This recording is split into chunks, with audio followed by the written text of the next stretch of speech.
Hi, I'm Yoshi, And I'm Hannah.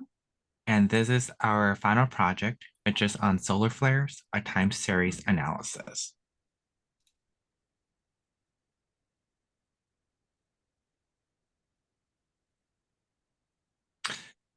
So first off, I'm going to give you guys some background on solar flares. And solar flares are these really large explosions which come from the surface of the sun, which are called sunspots. And these flares emit high intense of electromagnetic radiations. And the solar flares comes in small explosions or in huge explosions at different times of the day and at various spots on the sun, with smaller explosions lasting shorter and bigger explosions lasting longer. We consider a solar flare event a major event when the number of solar flares dramatically increases um, and are bigger in explosions. And that usually occurs around um, when the sun is near its solar maximum, which historically happens between 10 to 11 years in terms of solar cycles. Um, and so researchers can expect more of these solar flares to happen around the solar maximum, which means this which means that these flares will have higher energy output, the longer durations. And in contrast, when the sun is near its solar minimum, uh, researchers can expect less counts of solar flares, less durations.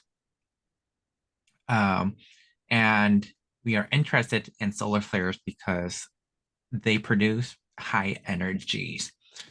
Um, and these high energies are in terms of electromagnetic radiations.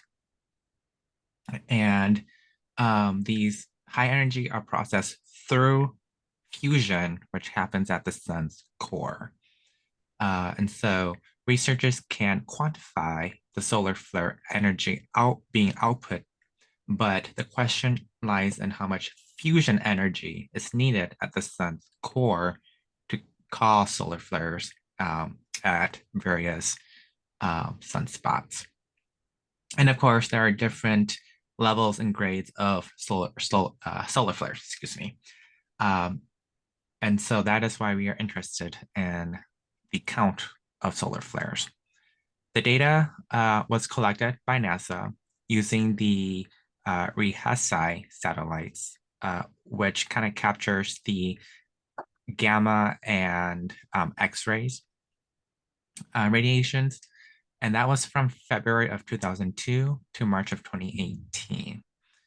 Some things to note is that between 2008 and 2010, there were some inconsistencies with the data being collected and after the year 2014. So in the original data, the observed number of flares were in a day or daily data, but we aggregated the data to show flares per month.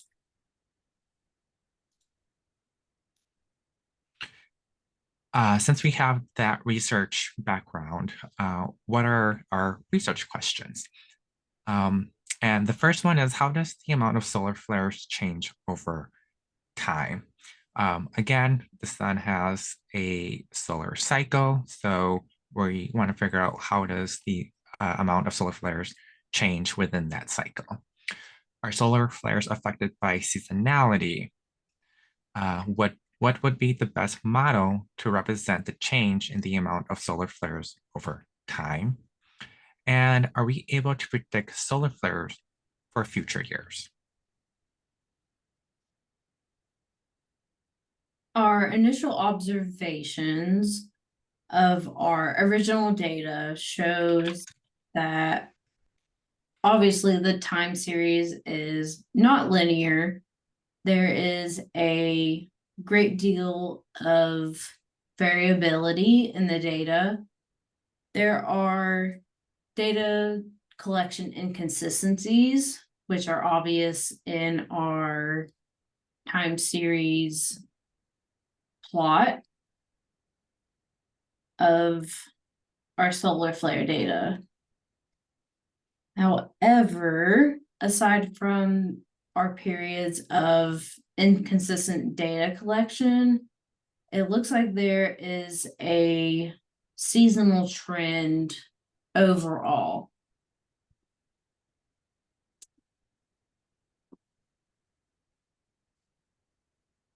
So to determine which transformations we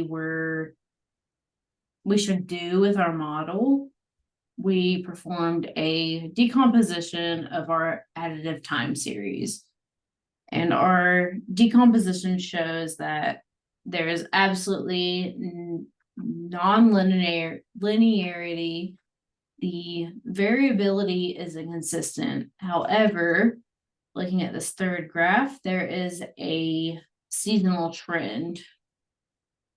Some transformations that we tried that were inconclusive or not as good of a model as we had wanted was a cosine trend.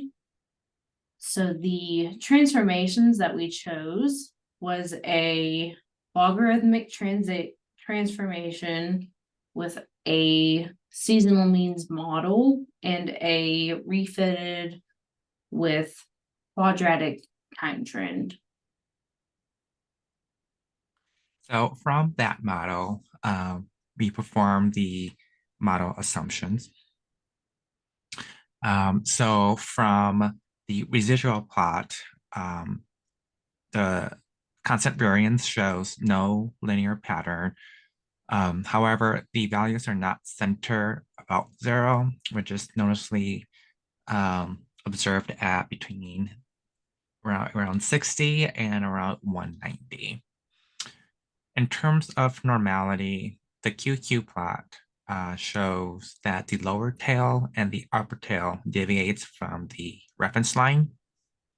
And when we perform the Shapiro-Wilks test for normality, the p-value was less than 0.05, which means the residuals are non-normal.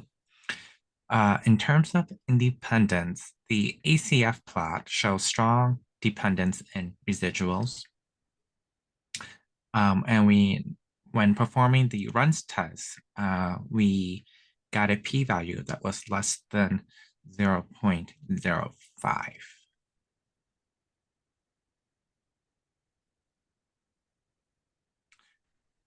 And so from that model assumptions, we generated some models for forecasting. When we performed the Dickey-Filler test, we got a non-stationary. In terms of ACF, PACF, and EACF, from the PACF, it suggested an AR1. And then from the EACF, it suggested an ARMA 1. And then when performing the PP test, it suggested that there was a unit RIT. And so that's how we got the ARIMA 111. And when we compare the BIC and the corrected AICs, the ARIMA 111 was the best model for forecasting.